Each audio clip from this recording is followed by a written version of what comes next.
talk to us briefly about what brought about this study, what initiate this at this time, and how important this is for the Bangsamoro peace process. Perhaps we can start with David.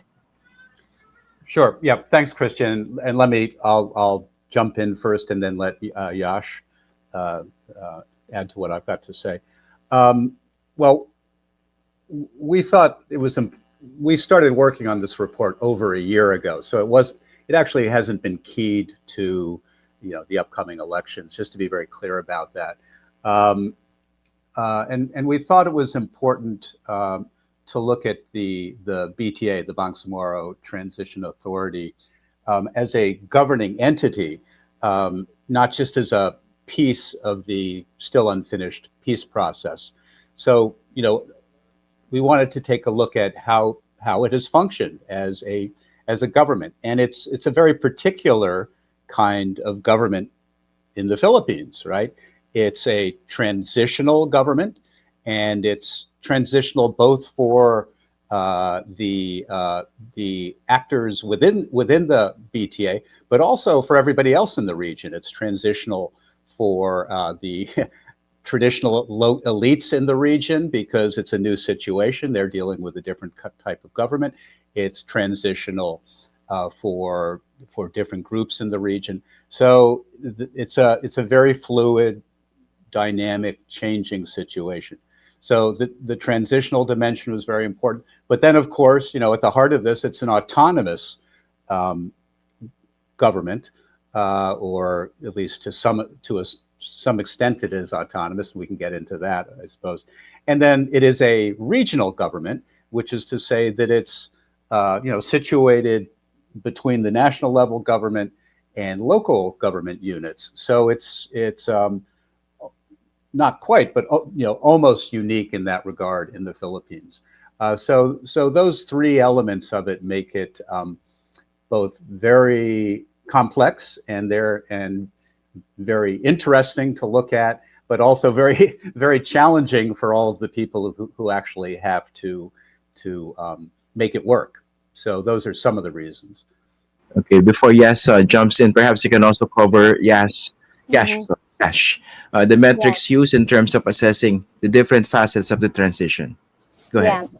So basically, like at least institutionally with the legislation of the Bangsamoro Organic Law, we can see that the Bangsamoro Autonomous Region really sets somehow a model in terms of certain political reforms that we are wishing to be adopted nationally.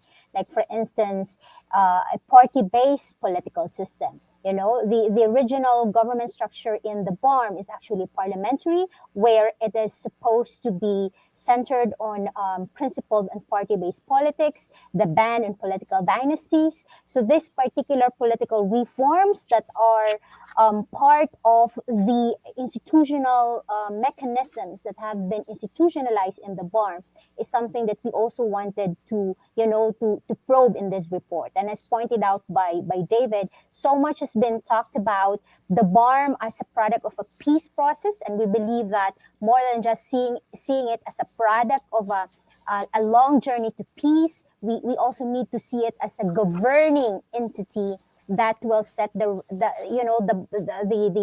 precedence for the rest of the country. Thank you.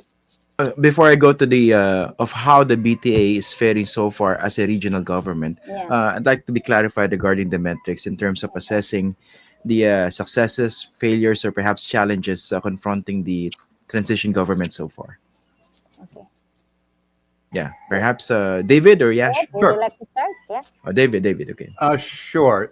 So to be very clear, this is a largely qualitative in academic terms. It's principally a qualitative assessment, not a quantitative assessment. So it's based mostly on interviews and mostly on um, a, careful review of documents that are available, and a little bit of survey work that was made available to us. Um, but there isn't a whole lot. There is some, but there isn't a whole lot of actual quantitative data, in terms of programs and outcomes and that sort of thing. So what we did was we the sort of criteria we used, or one, what has the MILF and the BTA leadership said that they wanted to accomplish, during the transition period. So that was one important criterion. Second one, or another metric, is what's in the Bangsamoro Organic Law. That's a very important metric because the BOL mandates a number of different things that the transitional authority should do. So that's another important metric. Another important metric is sort of the extent to which we could gauge what people's expectations have been for the BTA. So those would be three of the most important ones.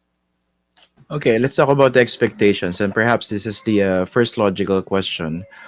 How have this been? How have these former rebels been faring in terms of actually running the show, running the bureaucracy so far, based on your assessment? Yash, perhaps you may start.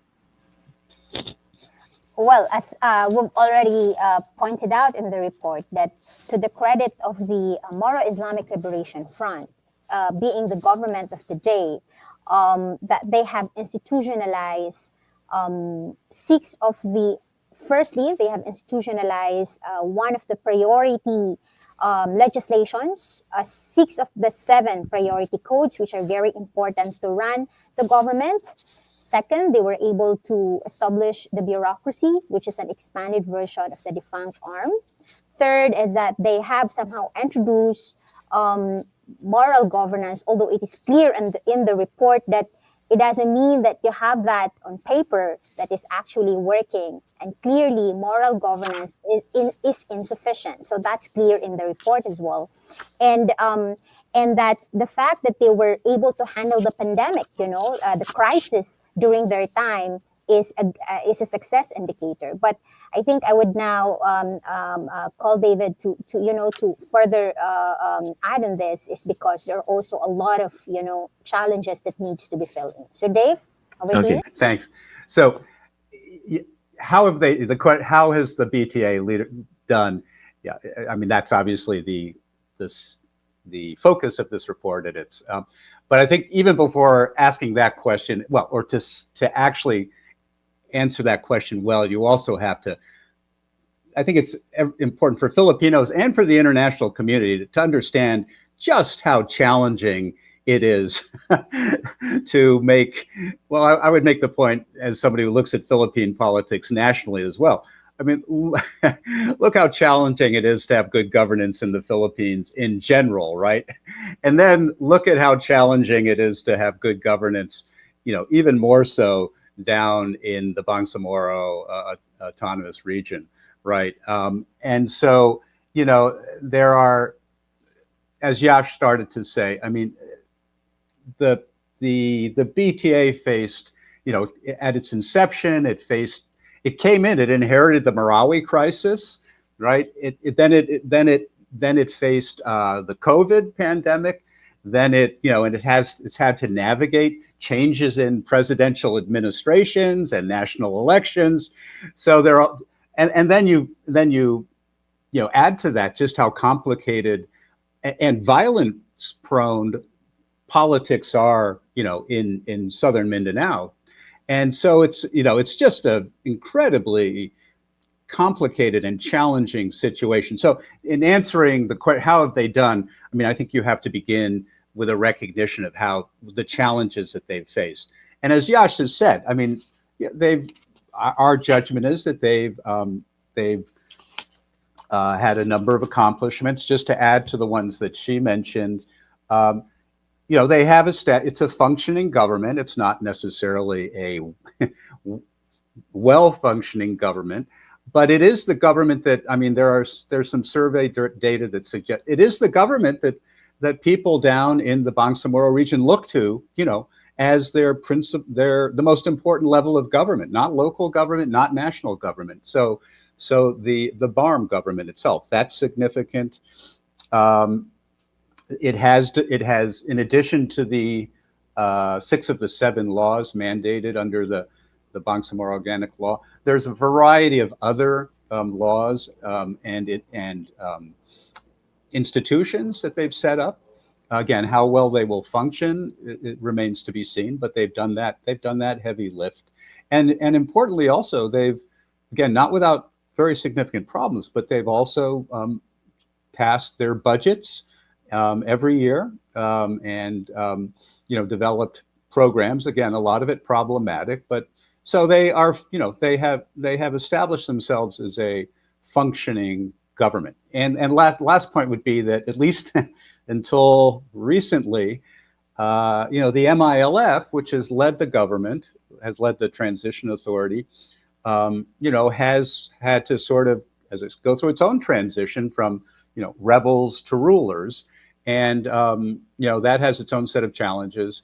And until very recently, well, there are now we're seeing greater strains on the unity with leadership within the MILF, but until recently, they had remained, at least moderately unified.